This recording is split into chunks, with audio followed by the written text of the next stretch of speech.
Well, for 5 years, I've been a general news reporter at WCCO, and Ben Tracy, the guy who was doing Good Question, got a job at CBS News in Los Angeles, got promoted up the network. And, I spent 10 years covering daily news, the general stuff that happens, the car crashes, the fires, the murders. And the challenge of being able to do something totally different was very appealing to me. When you do general news, if you get a story that you feel really good about twice a week, you're doing pretty darn good. With Good Question, I feel like I'm learning something new 4 out of 5 days a week, which is pretty awesome. Well, the range of stories is so interesting. We did a story about why Cuba and the United States can't get along. And that was quite interesting to me. I didn't really know the history as to why the U.S. and Cuba had been fighting for so long. We did a story about Tibet. You see the signs that say Free Tibet and wonder, what does that even mean? So we got to dig into that. We did a story last week that was really interesting on micro-targeting. It's a story about marketing and how the political campaigns are looking at things so small. The political campaigns are looking at things like what kind of chips you like to eat and what kind of restaurants you go to. It was fascinating to me. I saw that story. Just stuff, these are things that maybe I used to think about kind of in a surfacey way, but it's great professionally to be able to take these things and think, all right, let's take that deeper. Let's take the assumptions that we make about things and really ask if those assumptions are true. And if so, why are they true? And if not, why have we been believing something that's not true for so long? So have viewers given a response with your performance on Good Question compared to Ben Tracy's? Like the changeover? Have they given you any tips, anything? Well, I've gotten a lot of emails that said, I was worried when Ben left. I didn't know if I was going to like the new guy. And people have been very positive, saying they've really liked what I've been doing with it. I think the power of this thing is more the segment than the person. So the idea that a TV station is taking 2 minutes at night, and instead of covering random crime news from around the country or an irrelevant car crash, that we're going to take 2 minutes and have a discussion about something that we think is a good question or that the viewers think is a good question, that's pretty powerful stuff to people. And the fact that people can send in their questions and we will answer them. I get between 50 and 80 emails a day from people suggesting good questions. So the need for this from the audience standpoint is very, very strong. Well, I started spending a lot of time in the new media world long before I started doing Good Question. And to me, it was just fun. I like being a part of it. I like being part of a two-way conversation. In broadcasting, you're usually a one-way conversation. So to me, it's been really exciting to have the viewers making my work better. So if I can involve a wider online community in my work process before the story goes on the air, I mean, how great is that? Have all these people making my work stronger, more complete, more fair, because they've been participating all day. It's pretty cool. When you're on the internet, the only thing that matters is being authentic and genuine and being yourself. People aren't interested in a lot of BS. They just want the real deal when you're online. And if you're full of baloney, they're going to call you on it. Well, because I've been doing that for 3-4 years, I've been living this life of being authentic, of being myself. And so when it comes time to be on TV, I just do the same thing. You all right? Yeah. Ladies and gentlemen, Jason DeRusha. It's huge. Like you said, you're a big deal. Frank introduces me everywhere I go. It's pretty nice. What I like is a story that is unique. And sometimes that can be a feature story about a person that you wouldn't normally hear about or a trend that local news wouldn't normally cover. And sometimes that's just taking a different perspective on a serious story of the day. I mean, for me, the most important day I've ever had as a journalist was the day that the 35W bridge went down.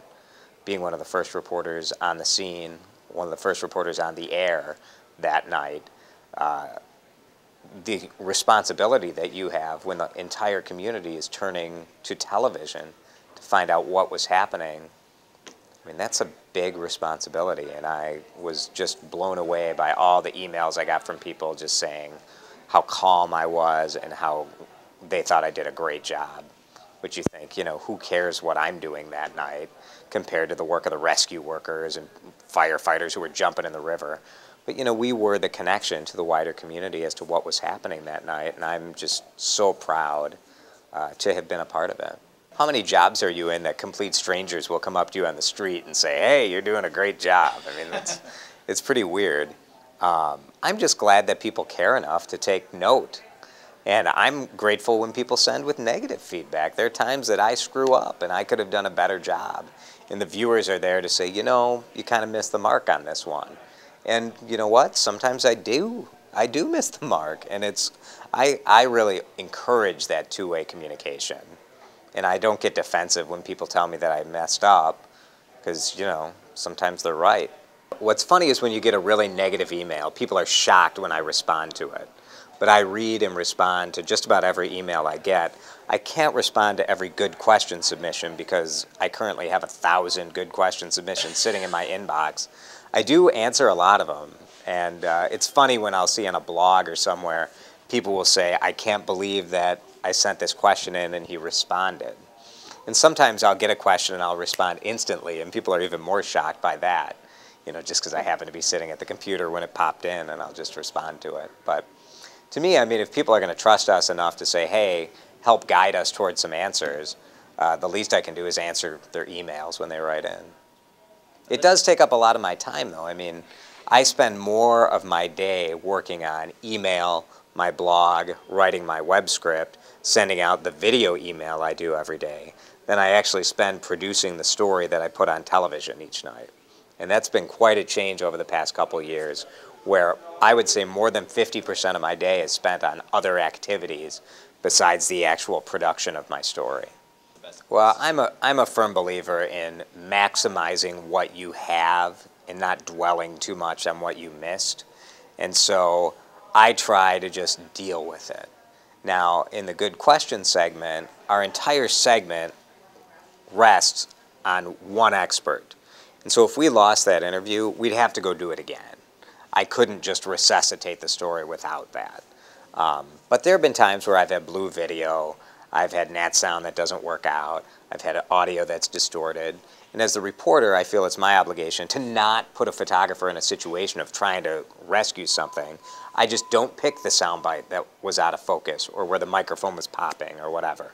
You try to work as a team and pay attention to all of those things so you don't put anyone in a bad spot. Things have changed now compared to when I started. When I started, you had to start in a really small market and work your way up, and people are moving much more quickly now. My biggest advice is know how to blog, know how to use the internet, know how to search for sources online, to research online, know how to shoot video. People who get hired in the future are going to be expected to produce their own video, write their own story.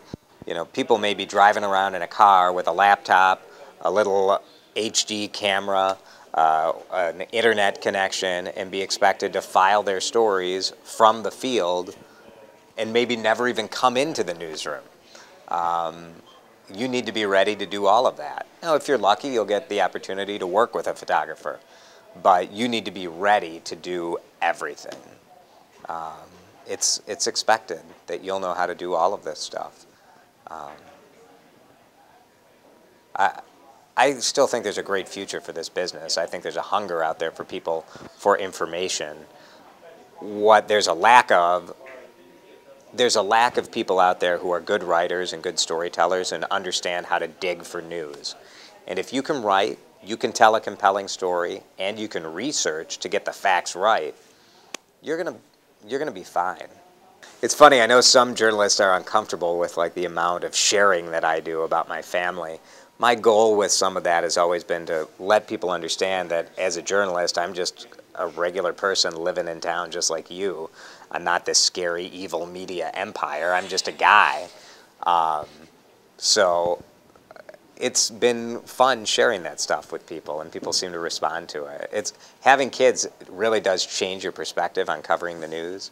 You become much more sensitive to any story that involves children. And I think you have a different understanding as to what's important to regular people Regular people don't care about car crashes. They don't care about fires. They care about whether or not their kids are going to get a good education, whether they're going to have the financial security to provide for their family. You know, they care about the future of this country. They care about the earth. This is what real people care about. And for many years, TV news has not been covering what people care about. So I think it helps to have more people around who are in touch with what regular people care about. Like, that's always the local news advantage. We live in the community. If you hate what we're doing, you can come up to us at the grocery store and say, you know, why don't you cover this? And we can respond to that, and I think we should.